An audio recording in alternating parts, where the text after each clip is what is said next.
Molt bé, molt bona tarda a totes i a tots. Ja tenim l'ok dels serveis tècnics que ens ajuden amb la retransmissió i amb el seguiment de la sessió i, per tant, podem donar inici a aquesta audiència prèvia corresponent al mes de... Sí, ho he dit bé. Corresponent al mes de novembre. Tenim alguns pregs i algunes preguntes que es van fer, han entrat en temps i forma, i una que ha registrat ara el tècnic que ordena l'audiència. Per tant, entre unes i altres completarem les 5 que estableix el reglament per cadascuna, com a màxim per cadascuna de les audiències. Donem la benvinguda a les persones que ens acompanyeu a la sala, també a les que seguireu tant l'audiència prèvia com després el ple a través dels mitjans telemàtics, i sense més dilació comencem l'audiència prèvia amb una intervenció de la senyora Blas Pérez per unes qüestions vinculades al camí Ral i al carrer Tàrrega. Si la senyora Blas pot presentar-se.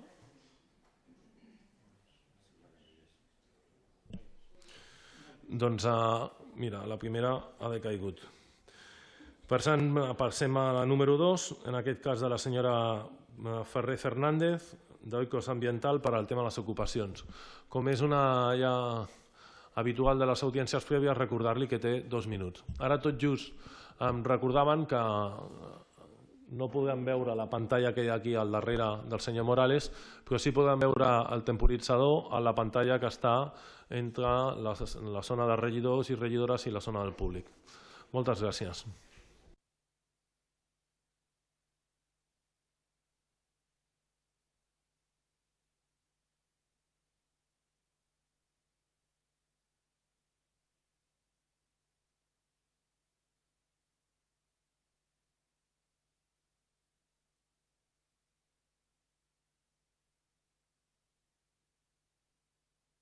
Aquí, vale, gràcies.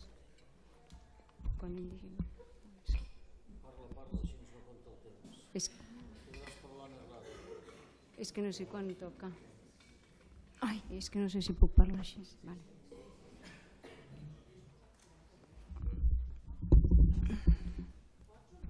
Sí, ara sembla. Però és que no m'han donat el vistiplau,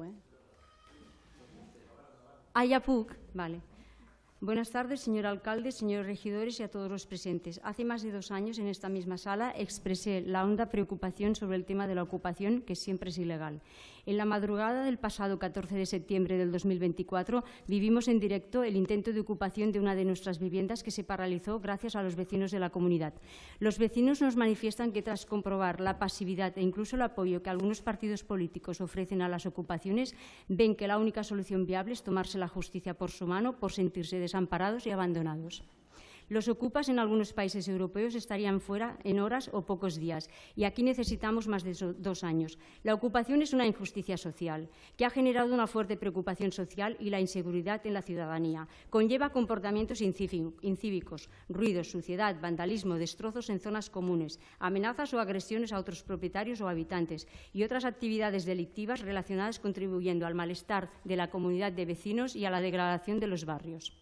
Este fenómeno inmoral se tiene que parar y la plataforma de afectados por la ocupación señala que se debe reconocer los agravios que sufren las víctimas de los delitos de allanamiento y usurpación en todas sus variantes, es decir, ocupación de la propiedad en posesión, inquiocupación y vecinos de ocupantes de pisos de bancos o fondos de inversión. Solicitan y solicitamos la creación de un ordenamiento jurídico que evite el daño ocasionado por este delito y la compensación a las víctimas del mismo. En Mataró, ¿cuántas desocupaciones se han realizado desde que se inauguró la oficina antiocupación? ¿Se preguntan alguna vez la angustia, sufrimiento y desconsuelo que padecen los propietarios ocupados? Para finalizar, aprovechamos para preguntar a los grupos de la oposición su opinión.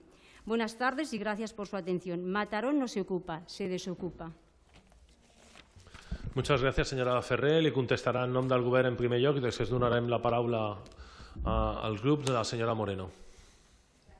Gràcies, senyor alcalde. Molt bona tarda. Senyora Ferrer, doncs dir-li que, com bé sap, des d'un bon inici, des que es va donar el fenomen de les ocupacions, nosaltres ha estat una de les principals preocupacions d'aquest govern tanmateix també del propi servei de la policia local de Mataró.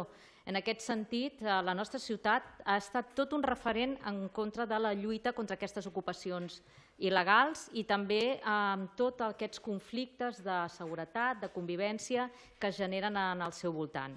Així mateix, des d'aquest inici de la problemàtica, no solament l'Ajuntament, tot el govern municipal i el propi alcalde ens han significat com a promotors de totes aquestes diverses iniciatives, però tant a nivell judicial com a nivell també legislativa per incrementar la capacitat d'intervenció de la policia i també la capacitat també i marc penal per combatre les ocupacions delictives. Sense anar més lluny, conjuntament amb el Col·legi d'Advocats de Mataró, hem estat treballant i seguint treballant una proposta per modificar, com vostè deia, aquesta norma també del Codi Penal i que, d'una altra banda, pugui endurir-se el càstig sobre les ocupacions delictives i els grups organitzats que estan literalment traficant amb els habitatges. I estem també en coordinació permanent amb la Fiscalia dels Jutjats per intentar també que hi hagi més capacitat d'intervenció per part de policia local i Mossos d'Esquadra i també major capacitat de resolució judicial dels casos que tenim a Mataró. Gràcies.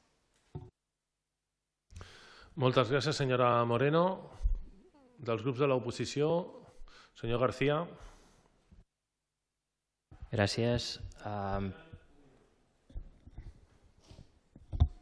Sí. En primer lloc li diré que coincideixo, l'ocupació és un fet immoral per a una societat que no garanteix l'habitatge per a tots els seus ciutadans i totes les seves ciutadanes. I és aquí on radica el problema, que no tenim un habitatge digne per a tothom.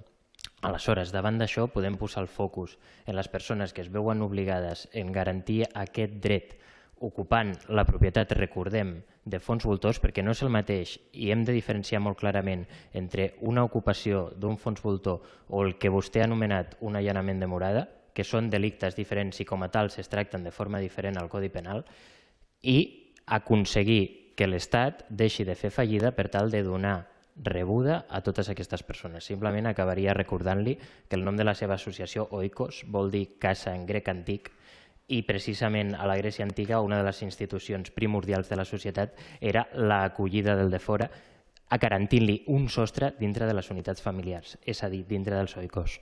Gràcies. Gràcies, senyor García. Senyor Escribano. Gràcies, alcalde. Bé, moltes gràcies per la seva intervenció. Jo seré molt breu perquè és de sobreconeguda la meva opinió i la del meu partit respecte al tema de les ocupacions. Jo coincideixo molt amb el que vostè ha dit, tota ocupació és il·legal, és a dir, no hi ha una ocupació que pel seu propi significat sigui legal o il·legal, totes són il·legals. És veritat que és un tema dramàtic aquí a Espanya el fet que triguem 18 mesos de mitjana en desocupar una casa que té un propietari legítim. També és un drama que Catalunya sigui la comunitat autònoma que aglutina el 43% de les ocupacions de tot l'Estat i sí que és veritat que, per desgràcia, amb aquest govern nacional poca solució tindrem perquè s'ha posat moltes vegades sobre la taula el tema de fer una llei antiocupes o el tema de poder fer protocols més àgils i, per desgràcia, hi ha una majoria parlamentària que impedeix que amb això s'avanci actualment. És una desgràcia que el nostre grup el nostre partit polític vol canviar, però per això hi han d'haver eleccions i s'ha de canviar una miqueta el que hi ha. Per part nostra sempre intentarem des d'aquí, des de l'Ajuntament, i jo també com a diputat des del Parlament de Catalunya, intentar fer tot allò que podem i seguim treballant. Moltes gràcies, senyor Escribano. Senyor Casado. No, senyor Canela. Gràcies, alcalde. Bé, bona tarda, moltes gràcies per venir avui. Una mica com el que estan ja comentant els companys, evidentment, i com ha fet vostè per nosaltres, evidentment, no és que ho diguem nosaltres. Aquí hi ha un codi penal, hi ha unes lleis que estan dient que l'ocupació de la propietat privada d'una altra és un delicte. Aquí tenim dos problemes, que ja apuntava una mica el senyor García. Tenim un problema a l'habitatge per molta gent, evidentment. Què ha passat? Les administracions durant anys i panys no han fet la feina que havien de fer i han traslladat al propietari, a la propietat privada, encarregar-vos d'aquesta situació. No és tan preocupant el fet que sigui una violació de domicili, com deia el senyor García, o sigui el pis d'un fons voltor, perquè llavors dius, home, el pis d'un fons voltor, com que és el fons voltor no passa res. No, sí que passa, perquè això crea un conflicte veïnal importantíssim. I això és una situació profundament injusta per tots aquells que tenen un pis que sí que han pagat, amb una comunitat que estan contribuint i que la mantenen neta i que no poden perquè tenen allà un pis que els està fent molt de mal. Per nosaltres, evidentment, són situacions insostenibles i, efectivament, treballarem amb tot el que sigui possible a nivell tant de Mataró com a nivell nacional per acabar amb aquesta situació. Gràcies. Moltes gràcies, senyor Canela. Ara sí, senyor Casado. Bien, buenas tardes a todos. Muchas gracias, Montse, por estar siempre aquí, por dar voz a los vecinos y por estar en el lugar donde sí hay que estar, que es aquí, en las audiencias previas, dando la cara por la ciudadanía.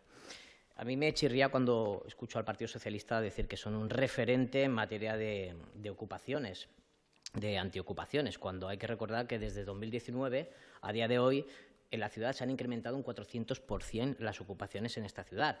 Se ha creado una oficina fake antiocupa, que ni es oficina antiocupa ni es nada, y a mí me gustaría saber en estos 4 meses cuántas viviendas se han desocupado. Dicen también de cambiar el Código Penal, pero es que hay que recordar que desde hace 6 años el Partido Socialista gobierna en el Gobierno y es quien tiene la legitimidad de llevar propuesta legislativa para cambiar el Código Penal en el Congreso de los Diputados. Pero para más INRI, desde mayo de 2023, apoyaron la nueva ley de vivienda impulsada por Esquerra Republicana y por Bildu, que protege al delincuente, al ocupa y desampara a los propietarios. Muchas gracias.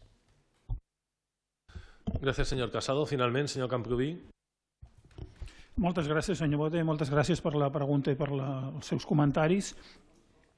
Bé, voldria posar l'accent en un aspecte que no han comentat. Els que han intervingut abans són les més de 2.000 vivendes buides que hi ha a la ciutat. Crec que si s'intervingués d'una forma més decidida, aquí podríem acabar en part de la manca d'habitatge disponible i també d'aquesta manera fer que el preu potser baixés. Senyora Moreno, les persones que delinqueixen amb aquest, que trafiquen en persones més que en habitatges, trafiquen en persones perquè ocupen habitatges i després els venen. Diguéssim que l'efecte greu que és sobre les persones perquè les estafen. De fet, en ocasions diuen que els hi lloguen el pis i ni tan sols saben que l'estan ocupant. Però crec que el govern sí que pot fer una intervenció més decidida a l'hora de mobilitzar el parc d'habitatge per acabar amb aquest problema. Més de 2.000 pisos i un de cada 9, de fet, amb ús esporàdic o buit. Moltes gràcies, senyor Camprubí. Després de que hayan contestado todos y cada uno de los miembros del Pleno, podem passar al següent plec. En aquesta estona ha entrat